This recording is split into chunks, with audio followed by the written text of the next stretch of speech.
In Running Against Time, a 1990 made-for-TV movie that aired on the USA Network, actor Robert Hayes travels back in time to prevent the Kennedy assassination, at one point confronting Lee Harvey Oswald on the 6th floor of the Texas School Book Depository overlooking Dealey Plaza. Except, instead of the brick walls, wooden slats, and double windows seen in Dallas police crime scene photographs from November 22, 1963, Hayes raced across a modern office space with checkered tile toward an outward open window. And rather than the curving slope of Elm Street below, Dealey Plaza appears as a busy city block with buildings lining either side of a two-way thoroughfare. A decade earlier, the climactic assassination sequence of the 1983 Martin Sheen-led miniseries Kennedy depicts Dealey Plaza as a quaint country road where startled eyewitnesses run into a heavily wooded area. Most people who have seen a photograph of the plaza would instantly recognize that these productions were definitely not shot at the site of the Kennedy assassination. Other significant dramatizations, from feature films to episodic television like Quantum Leap and The X-Files, have made use of establishing shots, tight close-ups, historical footage, and, more recently, computer graphics to simulate Dealey Plaza rather than film on location. While these productions may effectively convey the horror and the sorrow of the assassination, the handful of projects that were actually shot on location over the decades stand out in particular, elevated by a site-specific authenticity that cannot be fully duplicated in any other environment. Cameras have played a central role in the dark history that shaped the events that unfolded in Dealey Plaza, going all the way back to November 22, 1963, when a handful of bystanders captured 8mm films that have been analyzed and scrutinized for more than half a century, including the Abraham Zapruder home movie, which has been called the most important 26 seconds of film in history. Among the most visited historic sites in Texas, Dealey Plaza's distinct visuals are recognized worldwide. A concrete pergola that was part of a WPA project, a gentle downward curve towards the triple underpass, the Texas School Book Depository building. More than 60 years after that 10-mile presidential motorcade, Dealey Plaza has been part of multiple investigative reenactments, including a Secret Service training film produced in cooperation with local CBS affiliate KRLD. The site was featured in a 1964 Academy Award-nominated documentary 4 days in November that helped usher in an industry that frequently stages reenactments and forensic tests at the site for programming on Discovery, History, National Geographic, and other outlets, as well as countless amateur productions on virtually every medium over the years from VHS to YouTube. Dealey Plaza has also been a site of artistic expression, from a notorious Erykah Badu music video in which the Grammy Award-winning singer stripped nude in front of tourists and was later fined $500, to an award-winning virtual reality experience for MetaQuest that recreates the plaza of 1963. Considering this never-ending audiovisual cacophony, one writer lamented, "It seems like as if once a year, Dealey Plaza and the surrounding streets are shut down so that a new filmmaker can put their spin on the assassination of our 35th president." That said, relatively few non-documentary film and television productions have utilized the site of the Kennedy assassination during 3 distinct bursts of activity at nearly 20-year intervals in the 1970s, 1990s, and 2010s. These productions, whether science fiction fantasy, historical biography, or conspiratorial phantasmagoria, boast that extra layer of legitimacy that can only come with the frustrating street closures and inevitable controversy of shooting in Dealey Plaza. The first film to stage a reenactment at the site of the Kennedy assassination was a 1977 ABC television miniseries entitled The Trial of Lee Harvey Oswald. The project emerged at that time, according to producer Richard Freed, because Vietnam and Watergate made compulsive skeptics of us all. With a new congressional investigation underway, public interest in the assassination grew, while trust in the findings of the Warren Commission investigation diminished. A Gallup poll in 1976 revealed that a record 81% of the American public believed that President Kennedy was killed as the result of a conspiracy. At more than $2 million, the trial of Lee Harvey Oswald enjoyed roughly twice the typical budget for a 1970s miniseries, and an estimated 70% of the drama was filmed in North Texas, with support from both the city of Dallas and Dallas County, who was in the process of acquiring the Texas School Book Depository with plans to renovate the 1901 warehouse. In the title role was then unknown John Plachette, who went on to a decades-long television career. At the time, Plachette said he was warned not to let anyone in Dallas know that he was playing Oswald in a movie. Nearly 40 years later, he admitted that the role earned him no harassment, but made him a target for local assassination enthusiasts.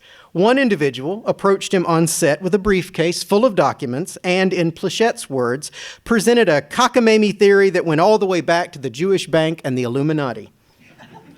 Rounding out the cast was Emmy Award winner Ben Gazzara as a gruff Dallas prosecutor and Bonanza star Lorne Greene as Oswald's attorney. In this alternate history film, Oswald lives to stand trial. Despite touting historical accuracy, the drama leaned into 1970s paranoia with suspicious government agents and mysterious witness deaths. In a surprise ending, kept secret until broadcast, Jack Ruby shot Oswald on his way to the courtroom to hear the jury's verdict. Filming in Dealey Plaza occurred over the July 4th holiday in 1977.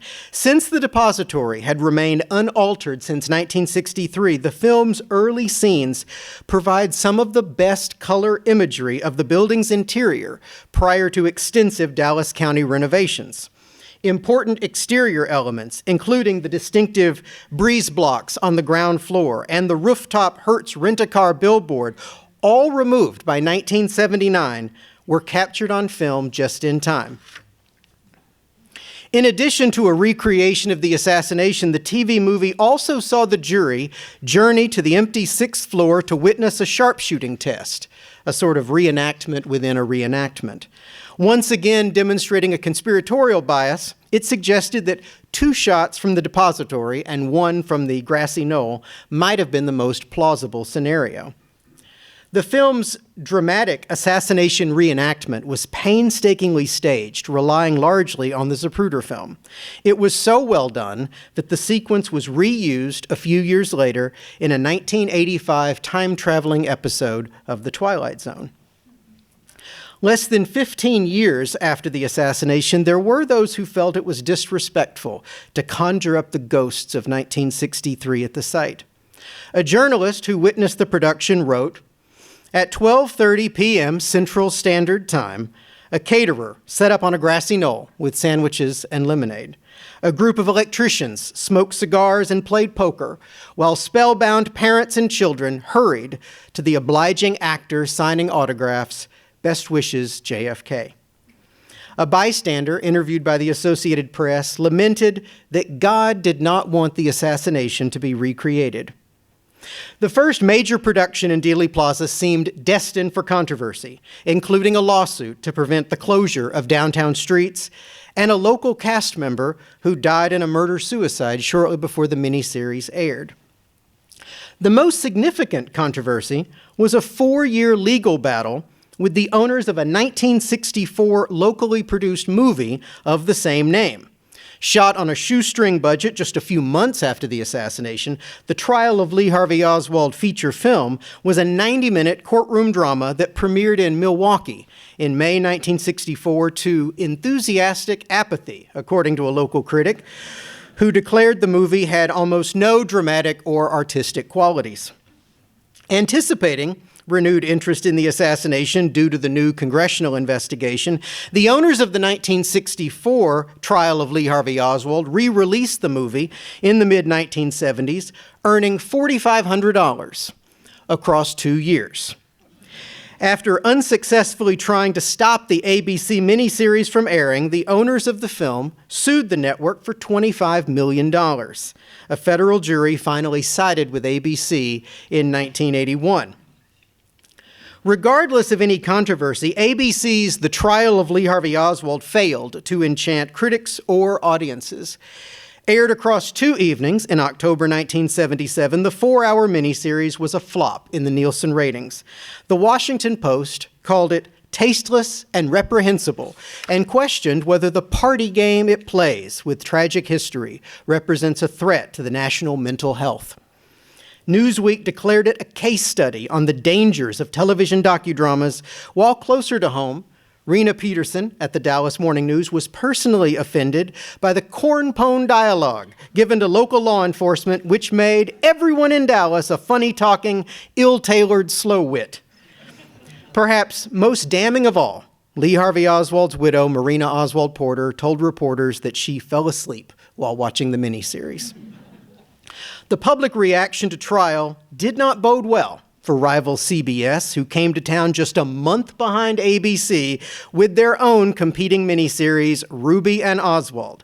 Based on the Warren Report, it aimed to be a straightforward chronology of events following its 2 leads across the assassination weekend.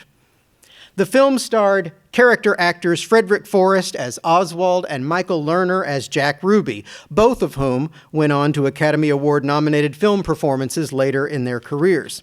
In a casting coup, real-life homicide detective Jim Lavelle recreated the ill-fated moment 14 years earlier when he was handcuffed to Lee Harvey Oswald as Ruby took aim in the basement of Dallas Police Headquarters.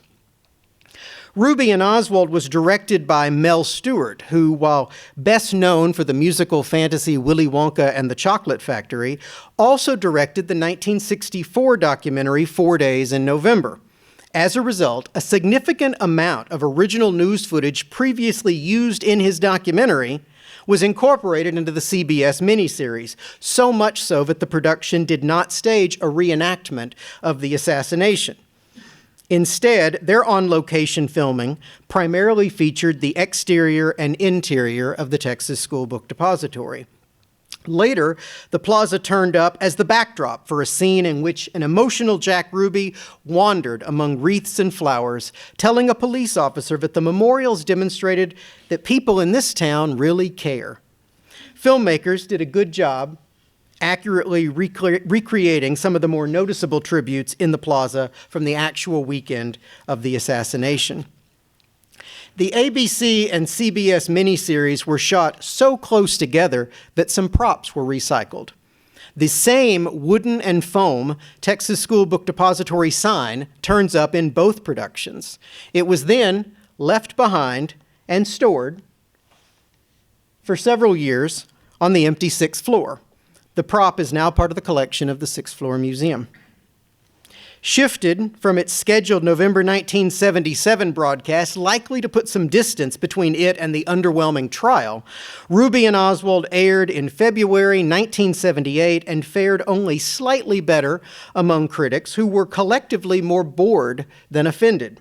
Multiple critics praised the film's use of original news broadcasts, with one writer calling the footage the only redeeming moments of the long 3 hours. Despite this sudden attention to Dealey Plaza in the late 1970s, those who feared a wave of on-site filming need not have worried. 14 years passed before the plaza's next major Hollywood moment. By then, the renovated depository building was the home not just to the seat of Dallas County government, but to the newly opened 6th floor exhibit. Enter Academy Award-winning director Oliver Stone, who previously used Dallas for his films Talk Radio and Born on the 4th of July. JFK, Stone's magnum opus on the Kennedy assassination, focused on the largely discredited investigation by New Orleans District Attorney Jim Garrison, portrayed by Kevin Costner. In early 1991, the filmmaker approached city and county officials about extensive filming in Dealey Plaza.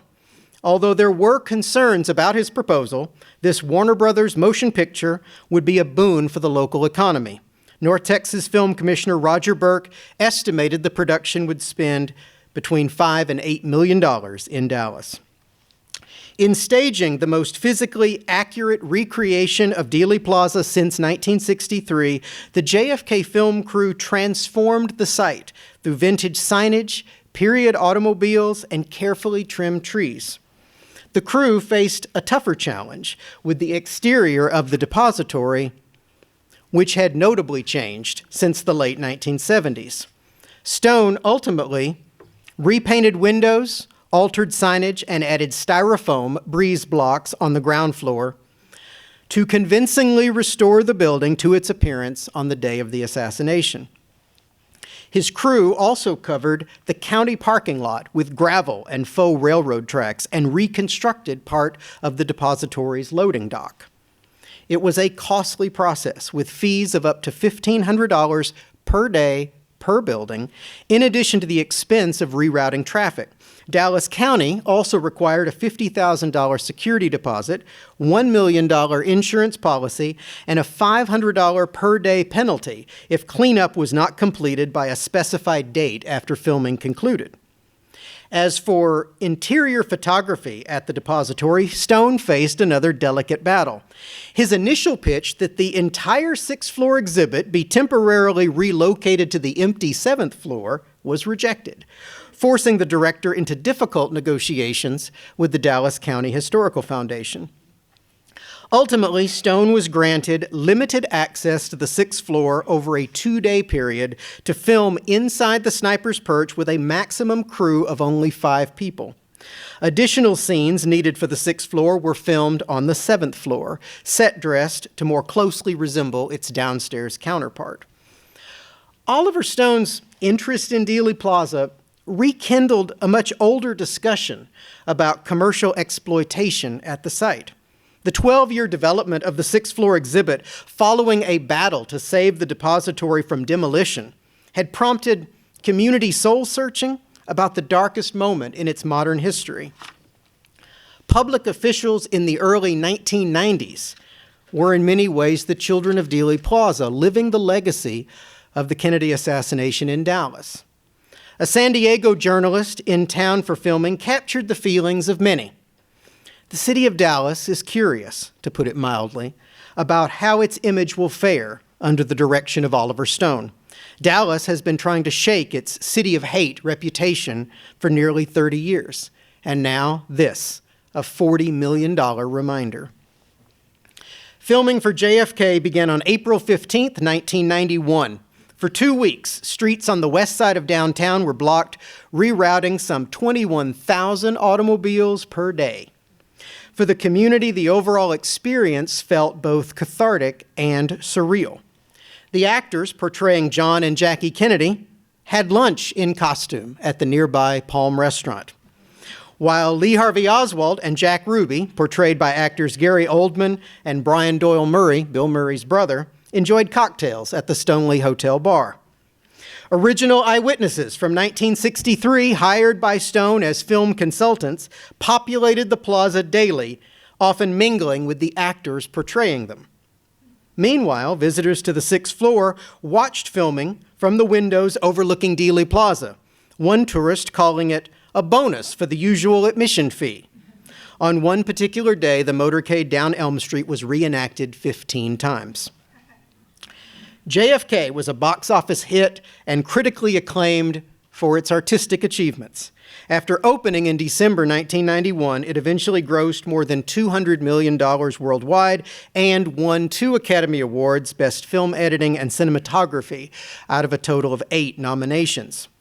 The film even inspired legislation.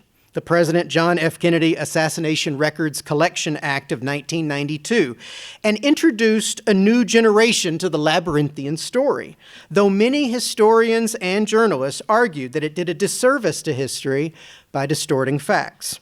Legendary broadcaster Walter Cronkite called JFK an abomination and added, If there is any reason in the world for press censorship, that film would go right to the top of the evidence. In Dallas, the impact in Dealey Plaza was palpable. 1 month after the film's release, attendance was up 30% at the sixth-floor exhibit, and total visitation for fiscal year 1992 was, for the first time, more than 400,000 people.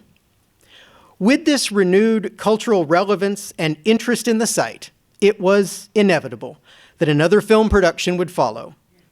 Eerily similar to the back-to-back productions of 1977, Oliver Stone was followed less than 3 months later by a film entitled Ruby, a drama that made the Dallas nightclub owner something of an American anti-hero, unwittingly caught up in a wide-ranging conspiracy.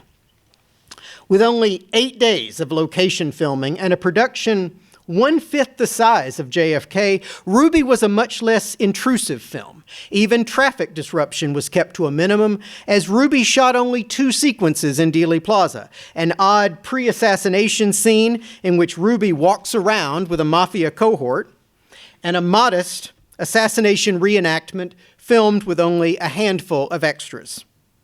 Coming so soon after JFK, Ruby prompted the Dallas County Commissioner's Court to develop an official filming policy, while County Judge Lee Jackson sarcastically suggested that the depository become a permanent movie set instead of an office building.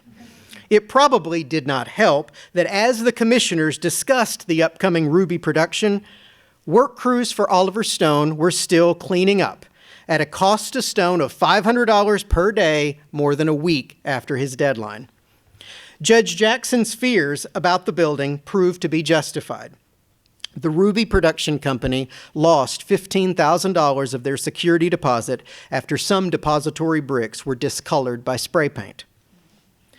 Characterized in the media as a low-budget knockoff rushed to cash in on the popularity of Oliver Stone's JFK, Ruby starred Danny Aiello, no stranger to mobster movies such as The Godfather Part II and Once Upon a Time in America. His performance was one of the few aspects of the film praised by critics. Debuting just 3 months after JFK, Ruby earned a dismal $1 million at the global box office. The impact of Oliver Stone's film continued to reverberate with an NBC TV movie, Fatal Deception, Mrs. Lee Harvey Oswald, in 1993. Led by Helena Bonham Carter, who received a Golden Globe nomination for her performance, the film focused on the accused assassin's widow. Its conclusion was shot in Dealey Plaza, though not the plaza of 1963.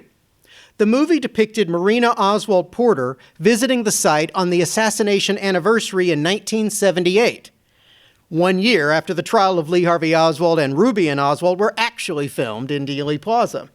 Conspiracy author Jim Marrs made a cameo appearance leading a memorial service. Speaking the words of teleplay writer Stephen Bellow, Marrs articulated what many visitors still contemplate, as Dealey Plaza over the decades has served as a vessel for the unfulfilled hope and promise of the Kennedy years. I often wonder how our lives would have been different if John Fitzgerald Kennedy had lived. If this president had lived, would we have had the riots in our inner cities? Would 58,000 of our young men have died in the jungles of Vietnam?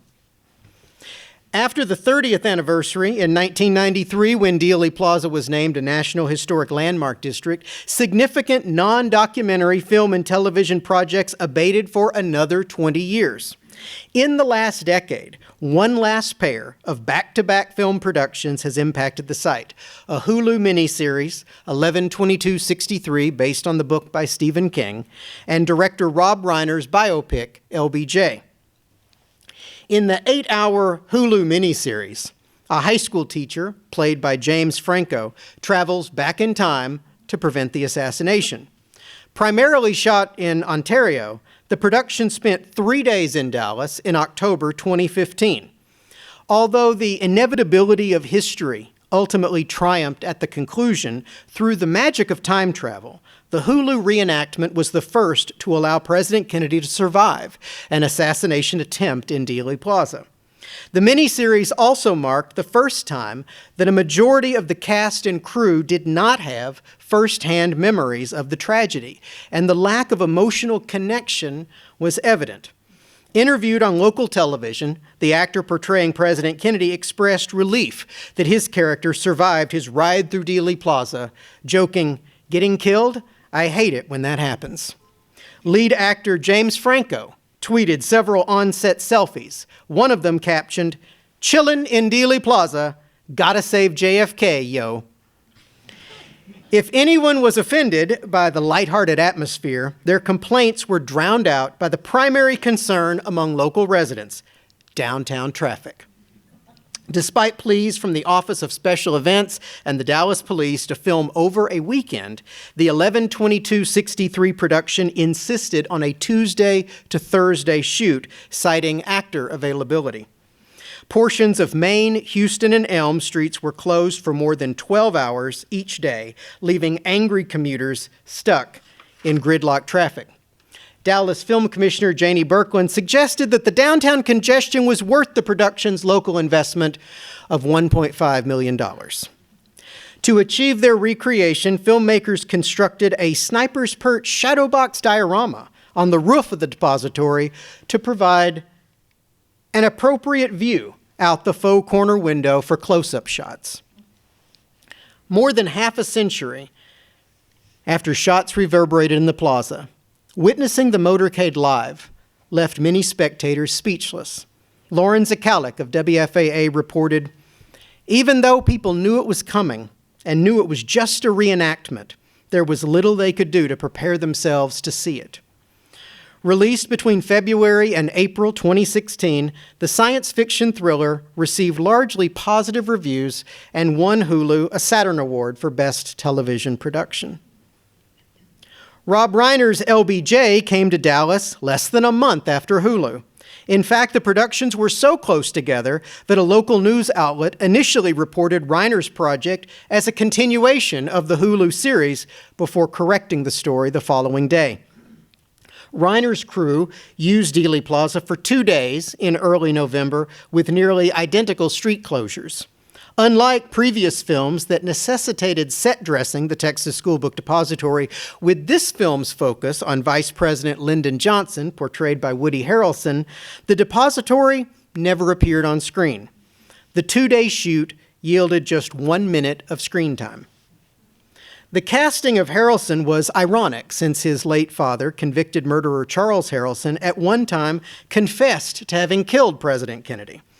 While the FBI discounted his alleged involvement, Charles Harrelson remains part of the conspiratorial lore that continues to surround the assassination. Released to middling reviews in November 2017, 2 years after filming in Dealey Plaza, LBJ went unappreciated by audiences, opening number 14 at the box office and ultimately grossing only $2.5 million domestically. Other projects in recent years have shot specific sequences in Dealey Plaza, including the film Parkland, which used the site for a single day in 2013, as well as the Netflix series The Umbrella Academy and yet another time-traveling TV movie, Time Quest, in 2000. None involved a recreation of the assassination at the site. Just as often, in films such as Watchmen, Jackie, and Killing Kennedy, computer graphics offer a reasonable or even startlingly accurate facsimile of Dealey Plaza. In Killing Kennedy, a TV movie shot in Virginia, the CGI was so convincing that the Dallas Morning News mistakenly reported that it was filmed on location. This leads one to ponder whether the age of meticulous reconstructions of the Kennedy assassination for film and television is coming to an end. More than 60 years later, the death of John F. Kennedy remains a source of fascination, speculation, and lively debate. Beyond thousands of books, articles, blog posts, and documentaries, the continued exposure of Dealey Plaza in movies and on television has contributed to the international recognition of the site's architectural features, from the infamous grassy knoll to the red brick of the depository, and helped maintain a cultural relevancy that other historic sites are not often afforded. Other than reenactments on Civil War battlefields, the plaza remains one of the only historic sites in this country where a murder has been restaged numerous times for film and television. By comparison, despite multiple requests over the last 60 years, Ford's Theater, site of the Lincoln assassination, has permitted only one production, a 1971 docudrama, to film on location. Within the Sixth Floor Museum's Oral History Project, a number of researchers, authors, collectors, and enthusiasts admit that their interest in the Kennedy assassination was directly inspired by a fictional presentation of the tragedy, often citing Oliver Stone's film. Like music, art, novels, and comic books, film and television productions, particularly those with a heightened authenticity at the actual location, provide crucial entry points for people of all ages to discover the mystery and history that played out in real life and over again in that quaint vehicular park at the edge of downtown Dallas.